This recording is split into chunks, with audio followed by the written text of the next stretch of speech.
रामकृष्ण हरी अवधूत चिंतन श्री गुरुदेव दत्त. कशात आपण सर्वजण मजेत असाल, भगवंताच्या भजनात तल्लीन असाल अशी अपेक्षा करते आणि आजच्या व्हिडिओला सुरुवात करते. जो उठता बसता नामस्मरण करतो त्याच्या जीवनामध्ये काय बदल होतात आणि त्याच्या जीवनात कुठल्या प्रकारचा चमत्कार घडतो, भगवान परमात्मा त्याला कोणत्या प्रकारची आणि कशा प्रकारची कशी मदत करतो ते आपण या व्हिडिओमध्ये पाहणार आहोत. म्हणून हा व्हिडिओ शेवटपर्यंत नक्की पहा.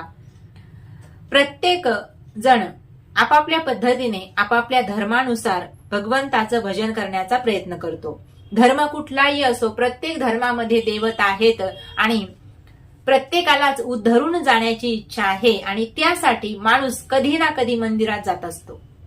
आता काही जणांचं असं आहे, अंगाला आला ताप तर देवा तू माझा मायबाप. म्हणजेच ज्यावेळी आपल्यावर संकट येतं त्यावेळी का होईना पण आपण मंदिरात जातो. म्हणजेच काय, थोड्या वेळासाठी का होईना प्रत्येक जण कोणत्या ना कोणत्या रूपामध्ये भगवंताचं भजन करत असतो. म्हणजेच भगवंताला आपलं मानावंच लागतं. काहींचं जीवन हे संपूर्णपणे भगवंताला समर्पित आहे. हिमालयामध्ये अनेक साधू आहेत, अनेक महात्मे आहेत. रात्रंदिवस त्यांनी भजन केलेलं आहे आणि त्यांच्या भजनाच्या प्रभावामुळे आज हे जग टिकून आहे. जगामध्ये सर्व काही ज्या गोष्टी आहेत त्या वाढलेल्या आहेत. सध्याचं युग हे कलियुग आहे आणि या कलियुगामध्ये ज्या वाईट गोष्टी आहेत त्या सर्वच वाढलेल्या आहेत. मग तरीही जग कशावर चालतंय तर अनेक जे साधू संत आहेत निष्काम भावाने भगवंताचं चिंतन करतात, नामस्मरण करतात, त्यामुळे हे जग टिकून आहे. आमच्यासारखे संसारिक जे लोक आहेत, प्रपंच करणारे जे आहेत ते कसे आहेत तर सकाम भक्ती करणारे आहेत. ज्या ज्या वेळी आपल्याला गरज असते, कोणत्या तरी अडचणीतून आपण जात असतो, एखादं संकट आपल्यावर आलेलं असतं आणि त्या संकटातून बाहेर निघण्यासाठी आपण भजन करतो. पण करतो मात्र नक्की.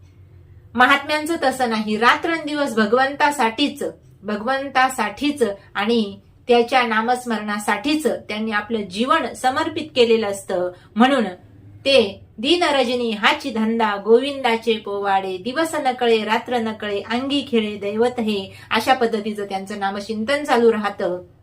आणि या नामचिंतनातून त्यांना काय मिळतं तर ब्रह्मानंदाची प्रचिती मिळते, ब्रह्मरसाची प्राप्ती होते. ब्रह्मज्ञान, ब्रह्मानंद आणि ब्रह्मरस साधू संतांना कशातून प्राप्त झाला तर तो नामस्मरणातून प्राप्त झालेला आहे. मग प्रापंचिक जो व्यक्ती आहे त्याने सर्व सोडून भजन करायचं का तर अजिबात नाही. जेवढा वेळ आपल्याकडे आहे, म्हणजेच एका ठिकाणी सांगितलंय देवाची द्वारी उभा क्षण भरी. आता हा क्षण कोणता? क्षणोक्षणी हाची करावा विचार, तरावया पार भवसिंधू. नामस्मरण करायचं पण विचार करून करायचंय. कसा विचार करायचा? सारा सार विचार करा उठा उठी, नाम धरा कंठी विठोबाचे. या जीवनामध्ये सार जर कोणतं असेल तर माझ्या विठोबाचं नाम आहे आणि असार जर काय असेल तर हा संसार आहे. पण या प्रपंचात राहून आपल्याला भगवंताची भक्ती करावीशी वाटत असेल तर रात्रंदिवस आपण काय केलं पाहिजे? आपलं जे काम आहे ते सुद्धा आपण करायचं आहे आणि त्यामध्येच भगवंताचं नामस्मरण सुद्धा करायचं आहे. कामामध्ये काम, काही म्हणा राम राम. आपलं काम सोडून भजन करा किंवा मंदिरात जाऊन बसा असं कुणीही कोणत्याही संतांनी सांगितलं नाही, किंवा प्रपंच सोडून द्या असं कुणीच सांगितलं नाही. इथेच राहायचंय आणि भगवंताची भक्ती करायची आहे. मग या संसारात आपल्याला राहावं लागेल तर कसं राहायचं? पक्षी अंगणी उतरती ते का गुंतोनी राहती, तैसे असावे संसारी जोवरी प्राचीनाची दोरी. या संसारावरचं प्रेम काढायचं आणि ते भगवंताबरोबर जोडायचं आणि हीच खरी भक्ती आहे. हेची थोर भक्ती आवडते देवा, संकल्पावी माया संसाराची. मग या कलियुगामध्ये सर्वात सोपं जर साधन असेल तर ते नामस्मरणाचं आहे. कलियुगी उद्धार हरीच्या नामे, नाही का, सर्वात सोपं साधन आहे. याने काय होईल तर आपल्या जीवनातील जे पाप आहे त्या पापाची निवृत्ती होईल. नाम संकीर्तन साधन पै सोपे, जळतील पापे जन्मांतरची. मग आता हा असा जो नामधारक आहे तर याच्या जीवनामध्ये भगवंताचं भजन केल्यानंतर कोणत्या पद्धतीचा त्याला फायदा होतो ते मी आपल्याला सांगते. पहा, जर तुम्ही तुमच्या वेळात वेळ काढून जर भजन केलं किंवा काम करत असताना आता हाताने आपण काम करतो, पण मुखाने नामस्मरण करायला काहीच हरकत नाही, नाही का? रिकामे तोंड करू गेले बडबड, नाही का? तोंड भगवंताने आपलं रिकामच ठेवलेलं आहे. कशासाठी? भजनासाठी. हाताने काम करा, मुखाने नामस्मरण करा. तर अशा पद्धतीचं नामस्मरण जे करतात त्यांच्या जीवनामध्ये खूप अलौकिक असा अनुभव त्यांना येत असतो. पुढच्या घडणाऱ्या ज्या घटना आहेत त्या कुठल्या प्रकारच्या घटना घडणार आहेत हे सुद्धा ते सांगू शकतात. जो नामधारक आहे, ज्याचं नामचिंतन चालू आहे, अनेक प्रकारची साधना करण्याचं काहीच कारण नाही. फक्त जे सोपं साधं संतांनी सांगितलेलं नाम आहे ते जर आपण घेतलं तर खूप मोठा दिव्य असणारा बदल आपल्या जीवनामध्ये होत असतो. अंतकरण जेव्हा शुद्ध होतं आणि शुद्ध भावनेने जेव्हा आपण भजन करायला लागतो त्यावेळी अनेक बदल आपल्यामध्ये घडत असतात. अगोदर आपल्यावर जे षडविकार आहेत त्यांचं साम्राज्य असतं आपल्या मनावर, पण जेव्हा आपण भजन करायला लागतो तेव्हा त्यावेळी हे जे काम, क्रोध, लोभ असतात हळूहळू कमी होतात. आता ते पूर्णपणे आपल्या शरीरातून निघून जात नाहीत, तर ते काय करतात? जागा बदलतात आपली. क्रोधाचं रूपांतर प्रेमामध्ये होतं, लोभाचं रूपांतर भक्ती स्मरणामध्ये होतं, म्हणजेच नामस्मरणामध्ये होतं. असं वाटतं किती भजन करावं आणि किती नाही. म्हणजेच काय? हे षडविकार चांगल्या विकारामध्ये, चांगल्या गुणामध्ये बदलून जातात आणि त्या साधकाचं जीवन धन्य होतं.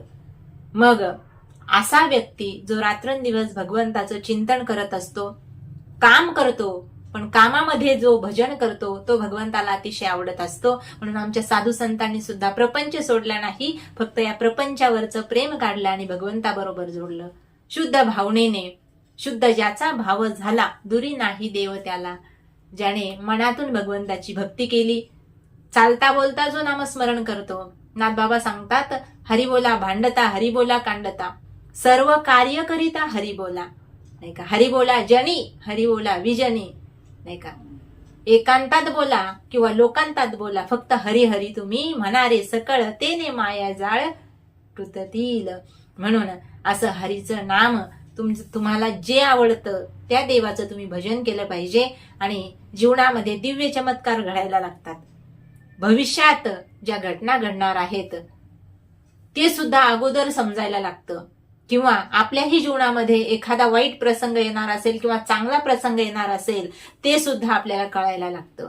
जो नामचिंतन करतो त्याच्या जीवनात अनेक गोष्टी जरीही प्रतिकूल असल्या तरी सुद्धा भगवान परमात्म्याची कृपा अशी होते, त्या ज्या प्रतिकूल गोष्टी आहेत त्याचं रूपांतर अनुकूल गोष्टीमध्ये व्हायला लागतं.